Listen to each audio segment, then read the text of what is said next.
Hello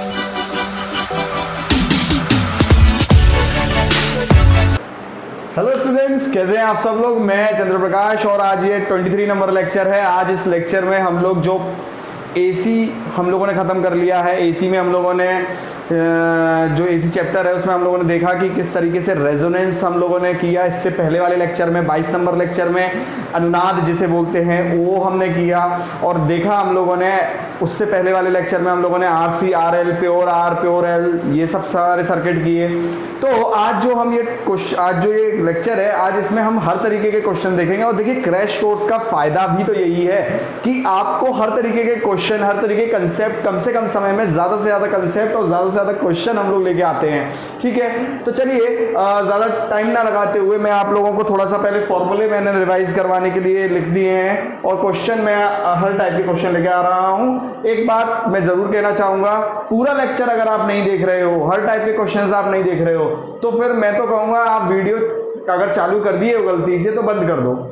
क्योंकि अगर आप पूरा लेक्चर नहीं देख रहे हो तो कोई मतलब ही नहीं है आपको लेक्चर देखने का। क्यों, आधा आधा देखने से क्या ही मतलब है। ठीक है, तो हर तरीके के हम लोग क्वेश्चन लेके आ रहे हैं और हर तरीके के क्वेश्चन में आपको आइडिया लग जाएगा किस तरीके से हम लोग क्या कहते हैं, हम लोगों को चैप्टर में किस तरीके से हर चैप्टर से क्वेश्चन बनेंगे वहां पेपर में।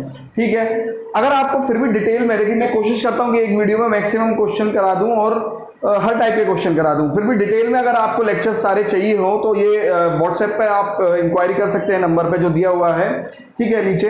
तो चलिए खैर शुरू करते हैं। देखिए, ये मैंने प्योर आर सर्किट का फॉर्मूला लिखा हुआ है। अगर खाली प्योर आर सर्किट है तो करंट क्या होगा, वोल्टेज अपॉन रेजिस्टेंस, सीधा सा ओम्स लॉ है। देखिए एक सेकंड पेन ले लेता हूँ। हाँ, सीधा सा ओम्स लॉ है और कुछ नहीं है। प्योर सी सर्किट की अगर हम लोग बात करें, कैपेसिटर का सर्किट, तो V अपॉन एक्स सी, वही मैंने कहा R जो है ओम में होता है, यहाँ पर XC ओम में होता है, तो XC को लेंगे। XC होता है प्रेरक, वो संधारित्र प्रतिघात जिसे बोलते हैं कैपेसिटिव रिएक्टेंस। ठीक है, ये सारी चीजें मैंने करवा चुका हूँ पिछले लेक्चर्स में। प्योर कैपेसिटर की बात करें तो XC क्या होता है, 1/2πfc। XC क्या होता है, 1/2πfc होता है। तो जाहिर सी बात है अगर XC को हमें यहाँ रखना पड़ेगा तो यहाँ रखेंगे हम लोग मौके वार रात पे। क्लियर इतना पॉइंट। एक सेकेंड,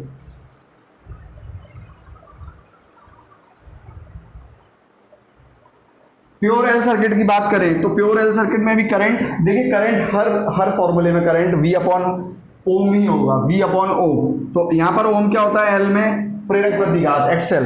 ठीक है, तो V अपॉन XL और XL का फॉर्मूला होता है 2πfl। तो हमें मौका पड़ेगा तो XL का भी जो वैल्यू है हम लोग यहाँ पे रखेंगे। ठीक है, आगे RL सर्किट में देखिए जो प्रतिबाधा होती है, RL सर्किट में जो प्रतिबाधा होती है, जो इंपीडेंस होता है, जो रेजिस्टेंस होता है, उसका नाम हम लोगों ने क्या रखा है, इंपीडेंस। और इंपीडेंस क्या है, जब कॉम्बिनेशन द्वारा, मतलब R या L या R या C, R L C, जब इनके कॉम्बिनेशन द्वारा जब कोई रुकावट उत्पन्न होती है तब क्या होता है, जब कॉम्बिनेशन द्वारा रुकावट उत्पन्न होती है, तो ये जो है जब कॉम्बिनेशन द्वारा रुकावट उत्पन्न होती है तब जाके हम लोग क्या करते हैं, जो रुकावट होती है उसको हम प्रतिबाधा कहते हैं, इंपीडेंस कहते हैं। फॉर्मूला क्या है, मैंने आपको बताया था, वेक्टर जोड़ना है, R² + XL²।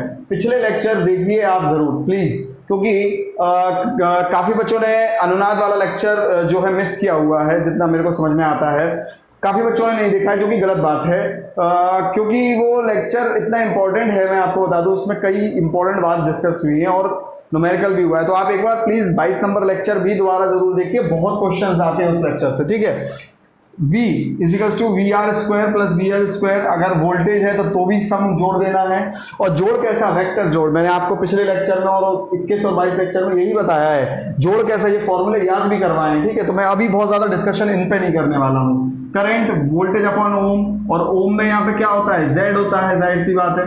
ठीक है, तो यहाँ पर फॉर्मूला ये बन जाएगा। तो आपको अलग से याद करने की जरूरत नहीं है, आपको करंट हर किसी में अलग से याद नहीं करना, आपको ये बस पता होना चाहिए कि प्रतिबाधा हर किसी में क्या क्या होती है। ठीक है, RC सर्किट में करें तो R और XC के द्वारा जो प्रतिरोध है वो जोड़ देना है, तो वो Z हो जाएगा। अगर वोल्टेज ड्रॉप लेंगे तो रेजिस्टेंस और कैपेसिटर में लेंगे, वो टोटल वोल्टेज हो जाएगा, जाहिर सी बात है। टोटल करंट क्या होगा, V अपॉन Z होगा। टोटल करंट क्या होगा, V अपॉन Z होगा, जाहिर सी बात है। वोल्टेज अपॉन इम्पीडेंस होने वाला है। क्लियर है इतना पॉइंट, वोल्टेज अपॉन इम्पीडेंस होने वाला है। क्यों? क्योंकि वोल्टेज अपॉन ओम होता है, ठीक है। तो वही वाली बात है कि वोल्टेज अपॉन ओम जो है वही चीज़ यहाँ पर होगी। बस देखिए अंतर क्या पड़ जाएगा कि आरसी सर्किट है तो यहाँ पर आर और एक्ससी अलग होगा, यहाँ आर और एक्सएल अलग होगा। आरएलसी की बात करें तो आरएलसी की अगर हम लोग बात करेंगे तो आप ये चीज़ समझिए कि आरएलसी क्या होने वाला है। आरएलसी में क्या था, जो प्रतिबाधा थी R square plus XL minus XC का होल स्क्वायर, ठीक है, या फिर एक्ससी माइनस एक्सएल का कर दो, मतलब दोनों ही कर दोगे आंसर सेम ही आने वाला है क्योंकि ये स्क्वायर में है। V equals to V R square plus V L minus V C का स्क्वायर, ठीक है। और जो करंट होता है वो क्या होता है, V अपॉन जेड होता ही है। यहाँ पर फॉर्मूला में चेंज आ जाता है, यहाँ पर L माइनस सी होता है, L माइनस सी मतलब अगर इम्पीडेंस लोगे तो XL माइनस एक्ससी और VL लोगे तो VL माइनस VC, ठीक है, ये चीज़ होती है। अब चलिए मेरे सामने एक क्वेश्चन लिखा हुआ है। ऐसे क्वेश्चन पेपर में दो तरीके से पूछे जाते हैं, इसीलिए मैंने दोनों ही बातें यहाँ पर आप लोगों से सामने रख दी हैं। इसीलिए इंपॉर्टेंट हो जाता है क्रैश कोर्स का हर लेक्चर देखना कि आपके क्वेश्चंस क्या बनने वाले हैं, ये आपको क्लियर होना चाहिए, ठीक है। आप लोगों ने पिछला लेक्चर कंप्लीट कर लिया होगा, ऐसा मैं सोच के चल रहा हूँ, ठीक है। और आपको लेक्चर कैसा लगता है? पिछला लेक्चर का जो क्वेश्चन था किस किसने करा था, जो मैंने पैरेलल सर्किट का करवाया था 22 नंबर का, मुझे कमेंट करके बताइएगा, ठीक है। क्वेश्चन किस किसने देखा था, वो क्वेश्चन कैसा लगा आपको, पैरेलल का करवाया था, मुझे पता चलेगा कि कम से कम आप लोगों ने किन किन ने लेक्चर देखा, तो मुझे पता तो भी चलेगा पूरा किस किसने देखा, ठीक है। कमेंट नहीं करोगे मुझे मान के चलूंगा कि आपने पूरा लेक्चर नहीं देखा, ठीक है। चलिए क्वेश्चन शुरू करते हैं।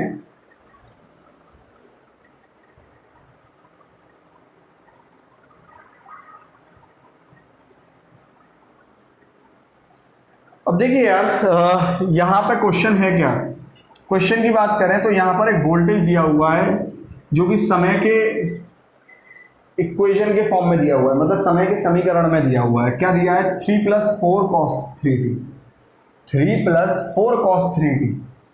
अब सवाल आया है पेपर में कैलकुलेट आरएमएस वैल्यू, ये तो एक तरीके का सवाल हो गया। अब इसी सवाल को जेई और टीजी2 दोनों पेपर में कैसे पूछ लिया जाता है, इस बात को ध्यान से सुनो। इसी सवाल को ऐसे पूछ लिया जाता है कि अगर ये वोल्टेज पीएमएमसी मीटर या फिर एमआई मीटर से पास किया जाए तो ये मीटर क्या रीड करेंगे, क्लियर है इतनी बात, ये मीटर क्या रीड करेंगे। एक तरीका क्या हुआ, आरएमएस वैल्यू कैलकुलेट करो, दूसरा तरीका क्या हुआ, या तो ऐसे पूछ लेंगे कि पीएमएमसी की रीडिंग बताइए, अगर मैं पीएमएमसी मीटर में ये वोल्टेज दूंगा तो पीएमएमसी मीटर क्या रीड करेगा। एक इस तरीके का सवाल दे देंगे, नहीं तो यह दे देंगे कि इस वोल्टेज को अगर मैं एमआई मीटर पे लगाऊं, एमआई माने मूविंग आयरन मीटर, ठीक है, ये मूविंग आयरन मीटर पर लगाऊं तो ये वोल्टेज की रीडिंग क्या होने वाली है। अब आप बड़े ही ध्यान से इस बात को समझिएगा कि मीटर की रीडिंग क्या होने वाली है। देखिए अगर हम लोग बात करें कैलकुलेट आरएमएस वैल्यू की, किसकी बात करें, कैलकुलेट आरएमएस वैल्यू की बात अगर हम लोग करें तो आरएमएस वैल्यू, एक सेकंड,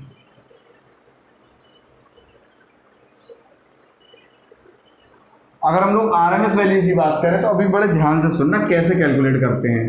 देखो ये किस तरीके का सवाल मैं करा रहा हूं, जब भी आपको समीकरण के फॉर्म में दिया हो, किसकी फॉर्म में, इक्वेशन की फॉर्म में कोई भी वोल्टेज या करंट दिया हो सकता है किसी क्वेश्चन में करंट भी दे दें वो लोग आपको, कोई इश्यू नहीं है, टेंशन लेने का नहीं देने का, याद रखिए, ठीक है। करंट भी दे सकते हैं और वोल्टेज भी दे सकते हैं, हम यहाँ तो वोल्टेज दिया हुआ है। अब आपको ये चीज़ बड़ी ही ध्यान से समझनी पड़ेगी। देखिए क्या, जो ये वोल्टेज है, जो ये सिंगल डिजिट लिखी हुई है, एक बात तो तय है कि ये डीसी वोल्टेज है, ठीक है, और जो ये कॉस या साइन की फॉर्म में लिखा होगा, मतलब यहाँ कॉस लिखा है, हो सकता है साइन भी मिले, ये सब क्या होती है, एसी वेव फॉर्म है, ये एसी वोल्टेज है। इस बात को तो अपने माथे पे गड़वा लेना पहले तो चीज़। जो खाली संख्या में लिखा होगा वो डीसी वोल्टेज है। रीज़न है, अगर मैं 3 का ग्राफ बनाऊंगा तो 3 का ग्राफ कुछ ऐसे ही बनेगा, ठीक है, समय के सापेक्ष, और ये 3 वोल्ट हो गया, तो ये क्या हुआ, डीसी तो हुआ। और अगर इसका ग्राफ बनाऊंगा तो कैसा बनेगा, कुछ इस तरह का बनेगा, जिसमें उच्चतम वैल्यू 4 होगी और ये कॉस अब देखिए कुछ लोग इस बात पर चक्करघिन्नी हो जाएंगे कि ये ग्राफ एकदम से कैसे बना दिया। अब जब हम लोग इस कोर्स को डिटेल में करते हैं ना, तो डिटेल में मैं आपको एक एक चीज़ पर काम करता हूं मैं आपकी, और तब आपको ये तक भी बताता हूं कि मैं ग्राफ कैसे बना। जो लोग मुझसे पढ़े होंगे ऑफलाइन वो इस बात को जानते हैं, या जो लोग डिटेल कोर्स लिए होंगे वो इस बात को जानते हैं कि हाँ मैं एक एक चीज़ पे वर्क करता हूँ। आपका ये ग्राफ भी कैसे बना, ऐसे ही सिलेक्शन नहीं होते हैं, सिलेक्शन इसीलिए होते हैं क्योंकि मैंने काम किया होता है उनके बेसिक्स पे। जो पाप तुमने पहले किए होते हैं 9वीं 10वीं में, उन तक पापों को भी काफ़ी हद तक उन पाप का घड़ा भरता हूँ मैं, क्योंकि उन पाप का घड़ा भरे बिना आपका सिलेक्शन नहीं होगा, क्योंकि तुमने किए ही इतने पाप हैं। जो 9वीं 10वीं में आपने जो पाप किए हैं एक्स्ट्रा, उन तक को भी भरने का काम हम लोग कर ही देते हैं काफ़ी हद तक। ठीक है, चलिए अब आप एक चीज़ देखिए, ये डीसी वोल्टेज है, ये एसी वोल्टेज है।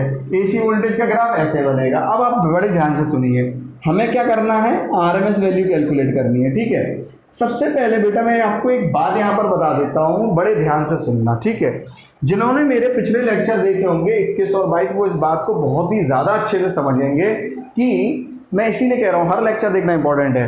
अब समझना बात को, कोई भी डीसी वोल्टेज होता है, ये मान लीजिए डीसी है, आपको पता है कि डीसी के अंदर आरएमएस क्या, एवरेज क्या और क्या ही मैक्सिमम सब बराबर होती है। मतलब 3 का आरएमएस भी 3 हुआ, 3 का एवरेज भी 3 हुआ, 3 का मैक्सिमम भी 3 हुआ। इसका मतलब अगर मैं इसका आरएमएस निकालूं, मैं आरएमएस 1 नाम दे देता हूं इसको, ठीक है, तो ये कितना आया, 3 वोल्ट आया। बड़े ध्यान से सुनना है ना, 4 cos 3t।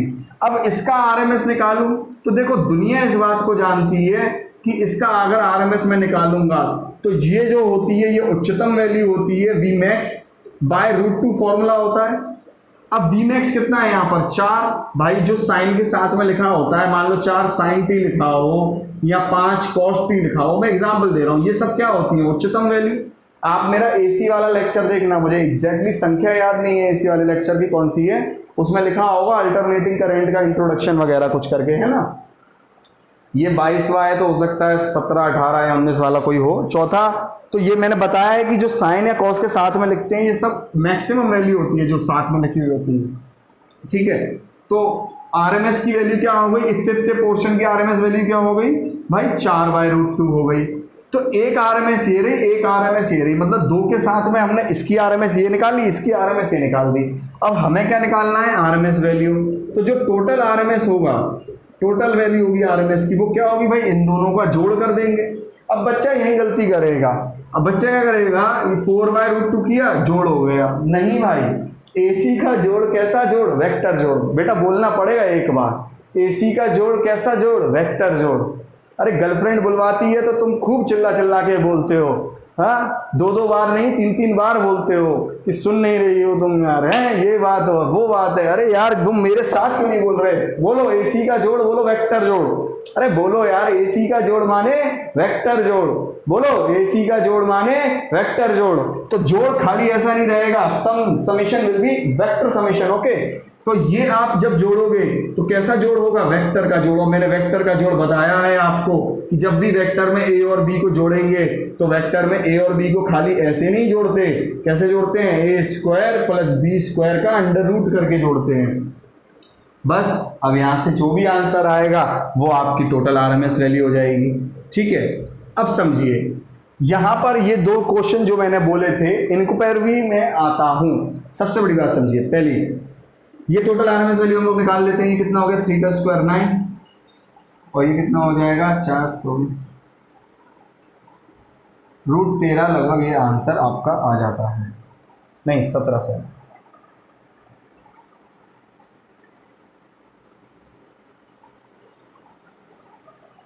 वोल्ट। मतलब क्या आंसर आएगा, वोल्ट। पहले इतना देख लीजिए,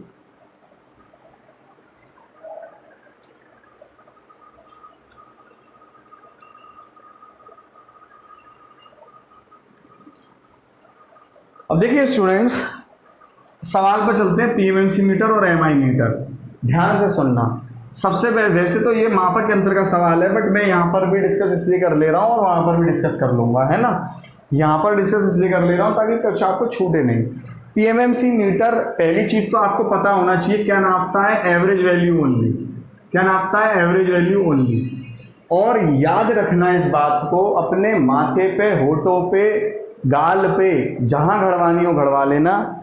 पीएमएमसी मीटर एवरेज नापता है और रेस्ट मतलब इसके अलावा जितने भी नाम आप सुनोगे वो सब आरएमएस नापते हैं। क्या नापते हैं? सब आरएमएस नापते हैं, याद रखना, ठीक है, सब आरएमएस नापते हैं। अब रही बात पीएमएमसी के अलावा सब आरएमएस नापते हैं, इसका मतलब एमआई क्या नापेगा भाई? आरएमएस नापेगा, क्योंकि मैंने कह तो दिया अभी इस बात को कि पीएमएमसी के अलावा सब आरएमएस नापेंगे, तो एमआई क्या नापेगा? आरएमएस नापेगा।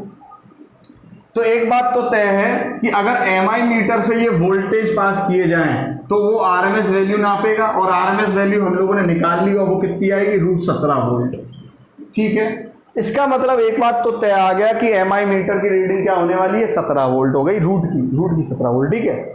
और वो कैसे निकाला? आरएमएस वैल्यू की तरह निकाला। अब बात करते हैं पीएमएमसी जब नापेगा तो क्या नापेगा। अब इस बात को समझिए, मैंने एसी वाले लेक्चर में ये बात बताई है कि किसी भी साइन वेव की एक कंप्लीट साइन वेव की, मतलब अगर कोई एक कंप्लीट साइन वेव है और उसकी एवरेज वैल्यू कोई आपसे पूछे तो वो 0 होती है, ठीक है। 2Vm/π किसकी होती है? वो होती है हाफ वेव रेक्टिफाइड, वो फुल वेव रेक्टिफाइड की होती है। मतलब अगर उसको फुल वेव रेक्टिफायर से पास कर दें उसकी एवरेज वैल्यू 2Vm/π होती है। ये सवाल भी पेपर में पूछ लेता है कि 2Vm/π किसकी होती है? फुल वेव रेक्टिफाइड एसी की वैल्यू होती है ये।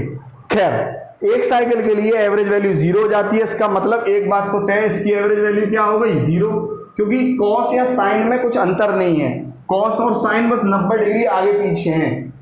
अगर कॉस यहां से शुरू होता है तो साइन यहां से शुरू होता है बस, अदरवाइज शेप में दोनों सेम है। समझ गए बात को? आगे पीछे है वो एक अलग चीज है, बट शेप में सेम है। तो इसकी एवरेज वैल्यू तो 0 हो गई।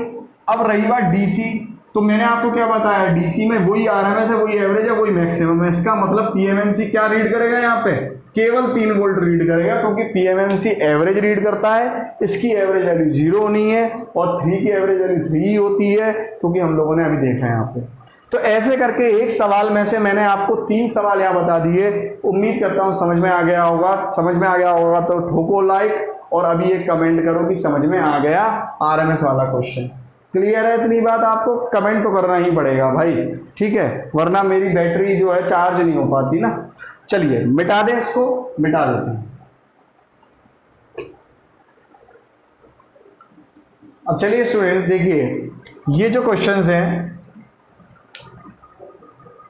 ये मैं क्वेश्चन लेके आया हूं प्योर कैपेसिटर से क्वेश्चन है, और ये इक्वेशन का क्वेश्चन है जो कि आप लोगों को मैं वैसे तो एसी में भी करा चुका हूँ। बड़ा आसान क्वेश्चन बनता है, गली का बच्चा भी कर लेगा इसको। आप अपनी गली में किसी भी बच्चे को दे देना, ये सवाल पक्का वो कर देगा, ठीक है, पक्का कर देगा। नहीं तो कमेंट करके बताना कि सर नहीं किया।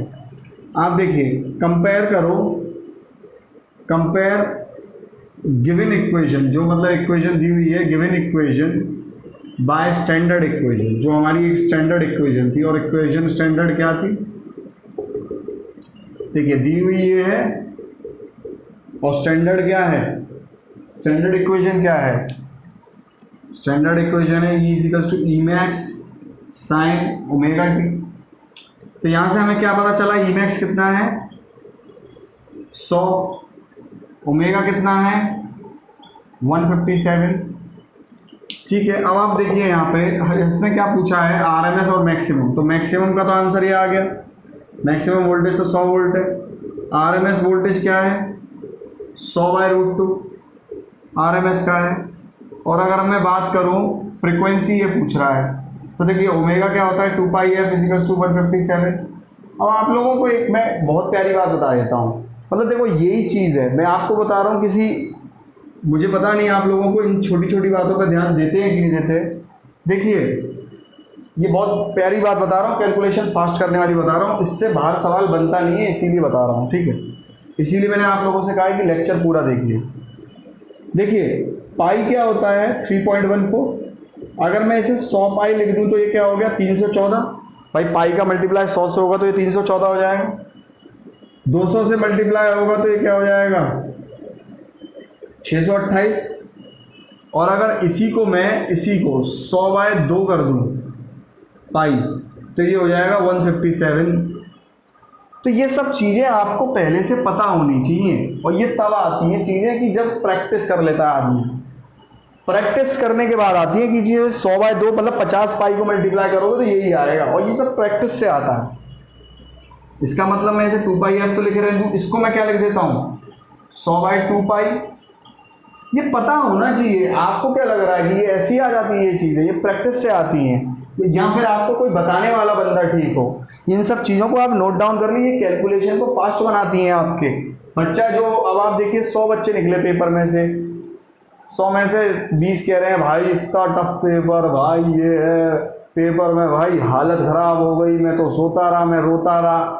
एक कह रहा अरे भाई इतना लेंदी पेपर था, लेंदी नहीं होता तो मेरा तो होना ही था भाई, सिलेक्शन पक्का था। एक कह रहा है यार कोई लेंदी नहीं है, रीज़न है उसको इन सब छोटी छोटी बातों का इतना ज्ञान हो चुका है क्योंकि इसको लेंदी लग ही नहीं रहा है।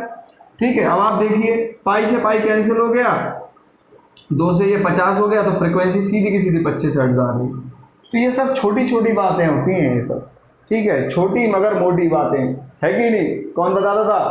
शक्तिमान। छोटी मगर मोटी बातें। चलिए, तो फ्रीक्वेंसी भी आ गई, कितने आसान है। अब जिसको ये चीज़ नहीं मालूम होगी तो वो डिवाइड ही करता रह जाएगा, और फिर लास्ट में क्या कहेगा निकलते समय पेपर में, भाई इतना टफ पेपर कि क्या बताएं। ठीक है, चलिए मैं इसे मिटा देता हूँ।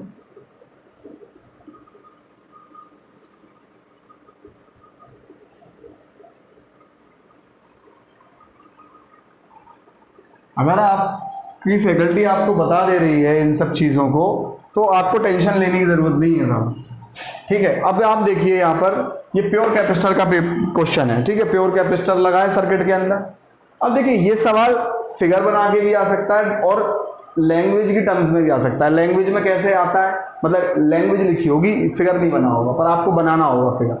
अब लैंग्वेज में बता देता हूँ कैसे आ सकता है। 60 माइक्रोफैरेड का कैपेसिटर एक 110 वोल्ट 60 हर्ट्ज की सप्लाई से जुड़ा है।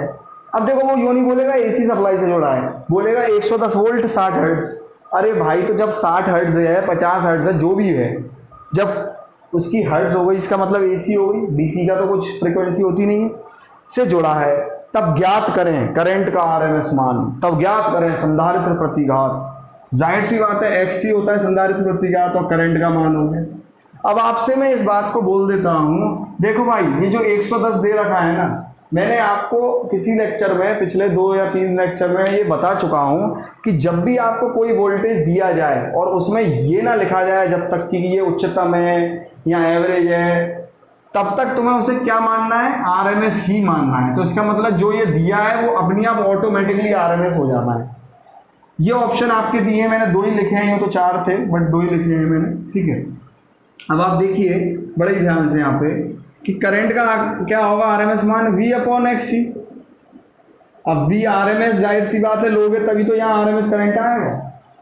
अब एक बड़ा इंपॉर्टेंट बात यहाँ पर ध्यान देने वाली क्या हो जाती है, ये आरएमएस तो हमको पता है 110 है, XC निकालना पड़ेगा। अब XC के लिए क्या होगा 1/2πfc, 1/2πf। f कितनी है फ्रीक्वेंसी 60 और कैपेसिटर कितना है 60 माइक्रोफैरेड का, तो 60 × 10⁻⁻6। अब आप देखिए ये यहाँ पर अगर मैं बात करूँ 2π × 60 × 60 10⁻⁻6 को ऊपर ले जाएंगे तो ये इधर हो जाएगा। ठीक है, अब देखिए यहाँ से हम XC निकाल सकते हैं, XC की वैल्यू आ गई तो काफ़ी हद तक चीज़ें हो जाएंगी। ठीक है, तो XC का जो यहाँ से वैल्यू आएगी, अभी हम उसको डायरेक्ट ना करके पहले हम यहीं पे लिख देते हैं XC। ठीक है, तो इससे कैलकुलेशन थोड़ी आसान हो जाती है। अब देखिए 110/XC, XC का मान क्या है यहाँ पर 10⁻6 अपॉन ये ऊपर चले जाएंगी चीज़ें 2π × 60 × 60। ठीक है, अब आप देखिए 1 0 से 1 0 गया, ये 5 हो गया। ठीक है, 2 0 गए, 3 हो गया। ठीक है, अब यहाँ पर आप देखिए ये कितना हो गया 36 × 2π × 11/1000। अब आप बड़े ध्यान से देखिए, देखो मल्टीप्लाई करना इतना टफ नहीं बनेगा आपको। 11 दूनी 22, 22 और 36 को मल्टीप्लाई करिएगा। ठीक है, और जैसे अब ये देखिए, ये आप मोटा माटी की कर सकते हैं। 2 × π मतलब पाई की वैल्यू सबको पता है 3.14 और 2 × 3.14 होगा तो 6.28 हो जाएगा। फिर 6.28 का मल्टीप्लाई 11 से करो तो लगभग 66 समथिंग कुछ बैठेगा। 66 का मल्टीप्लाई 36 से करोगे तो ये जब आप करोगे तो आपका ये आंसर बनेगा। मैं तो अभी डायरेक्टली लिख देता हूँ,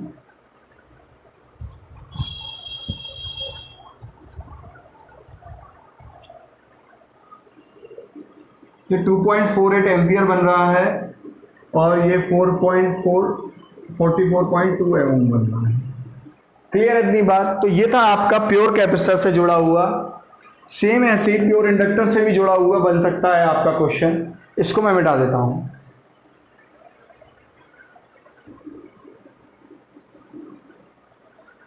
देखिए एक बात मैं बताऊं, जब प्योर एल का अगर बनेगा तो एल की जगह पर आप एक्सएल निकालेंगे 2πfl फॉर्मूले से, और करंट कैसे निकालेंगे V/XL करके।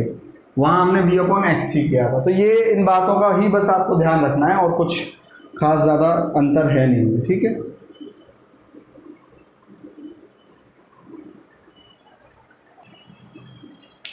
अब देखिए स्टूडेंट्स, ये RC के ऊपर क्वेश्चन लेके आया हूँ, ये RL के ऊपर लेके आया हूँ। मैंने आपसे फिर से कहा ये सर्किट मैंने बना दिए हैं, ये किस और तरीके से भी आ सकता है, ये लैंग्वेज की फॉर्म में भी आ सकता है। वो बोलेगा 3 ओम की रेजिस्टेंस वाला और 4 ओम के संधारित्र प्रतिघात वाला कैपेसिटर यदि सीरीज में लगाया गया है तो टोटल प्रतिबाधा और पावर फैक्टर बताएं। अब देखिए टोटल प्रतिबाधा इसमें क्या होता है, RC सर्किट में क्या होता है, आप देखिए RC सर्किट में रेजिस्टेंस और एक कैपेसिटर का जोड़ दो, इसका मतलब R² प्लस XC² जोड़ दो, और R² क्या बनेगा यहाँ पर 3 का स्क्वायर, और XC का स्क्वायर क्या बनेगा 4 का स्क्वायर। तो ये क्या बनेगा आपका 3 का स्क्वायर 9 और 4 का स्क्वायर 16 √25 मतलब 5 ओम बनेगा। और देखिए पावर फैक्टर का फॉर्मूला मैंने आप लोगों को यहाँ तो नहीं लिखवाया पर मैं बता देता हूँ दोबारा से।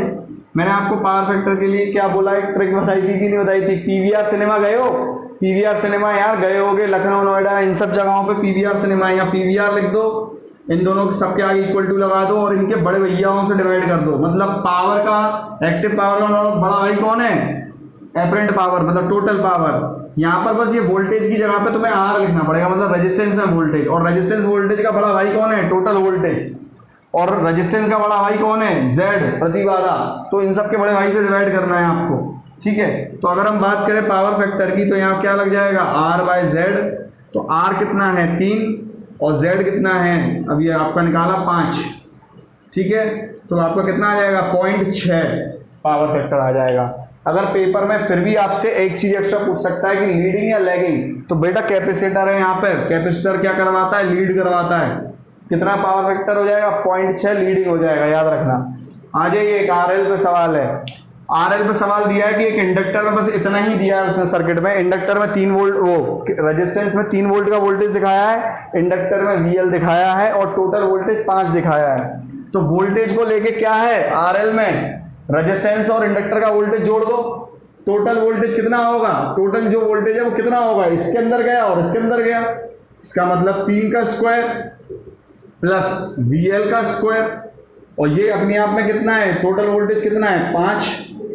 अब जब स्क्वायरिंग बोथ साइड करेंगे तो ये कितना हो जाएगा 25, ये कितना हो जाएगा 9 प्लस VL स्क्वायर, जब ये माइनस जाएगा तो VL square is equals to 16, और ये VL कितना आ जाएगा 4 वोल्ट।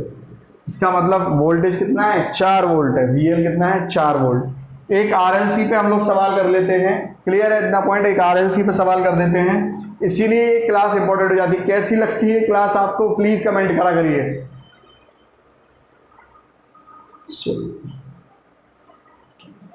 अब देखिए स्टूडेंट्स, ये जो क्वेश्चन है, ऐसे कई क्वेश्चन देखिए। एक बात मैं आपको प्लीज बता देता हूं, मैं जितने भी लेक्चर्स में क्वेश्चन कराता हूं वो सारे पेपर में आए हुए हैं, सारे क्वेश्चन पेपर में आए हुए होते हैं। एक भी क्वेश्चन ऐसा नहीं है कि संभावित वाला है, आ चुके हैं आप ही लोगों के पेपर में, याद रखिएगा। कोई BMRC में आ चुका है तो कोई UPPCL में ही आ चुका है, ठीक है। तो आप इस चीज़ को बिल्कुल दिमाग से निकाल दीजिएगा कि आपके लिए क्वेश्चन इंपॉर्टेंट नहीं है। अब समझिए क्वेश्चन क्या लिखा है, RLC सर्किट R 20 ओम है, XL 63 है, XC 32 है, परिपथ का परिणामी प्रतिबाधा बताएं। परिणामी प्रतिबाधा, अब देखिए बड़ा ही ध्यान से समझिए, परिणामी प्रतिबाधा क्या होती है, Z क्या होती है RLC में, RLC में Z होती है R² plus XL minus XC का होल स्क्वायर ना। अब आप बड़े ध्यान से देखिए, यहाँ पर r क्या है 20 का स्क्वायर प्लस एक्सएल माइनस एक्ससी, मतलब आपको 63 माइनस 32 करना है का होल स्क्वायर करना है। ये कितना बना आपका, ये हो गया आपका 20 का स्क्वायर 400 प्लस